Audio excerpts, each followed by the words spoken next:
Traders. నేను ప్రస్తుతం ఇప్పుడు శంకరాపూర్లో ఉన్నాను.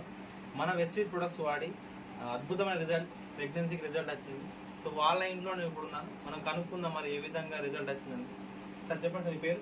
సల్మాన్ ఖాన్. సల్మాన్ ఖాన్. మీకు ఇంతకుముందు మన ప్రొడక్ట్స్ వాడకముందు ఎక్కడ వాడాలి ప్రొడక్ట్స్ కూడా ఎక్కడ తీసుకున్నారు మెడిసిన్?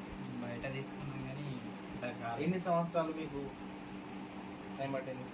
5 సంవత్సరాలు. 5 సంవత్సరాల నుంచి మీకు పిల్లలు లేవు. అవునా కదా? 5 సంవత్సరాల తర్వాత మన ప్రొడక్ట్స్ వాడని ఎవరు చెప్పారు వెస్టీజ్ ప్రొడక్ట్స్ వాడమని? ఒకరికి సలహా ఇస్తే తీసుకున్నాం. ఒకరికి అవ్వదు. వాళ్ళ పేరు అంజద్. అంజద్. మన అన్నారం అన్నారు. ఆయన కూడా మన వెస్టీజ్ డిస్ట్రిబ్యూటరే, అన్నారంలో ఉంటాడు. ఆ వ్యక్తి చెప్పడం ద్వారా మీరు రిజల్ట్ తీసుకున్నాడు. మీరు ఎన్ని మంత్స్ వాడతారు మన ప్రొడక్ట్స్? 2 మంత్స్ 2 మంత్స్ వాడాలి. Great, excellent result. జస్ట్ 2 నెలలు మన వెస్టీజ్ ప్రొడక్ట్స్ వాడడం ద్వారా అద్భుతమైన రిజల్ట్. ఇవాళ ఒక బేబీ అద్భుతంగా రిజల్ట్. మీకు కూడా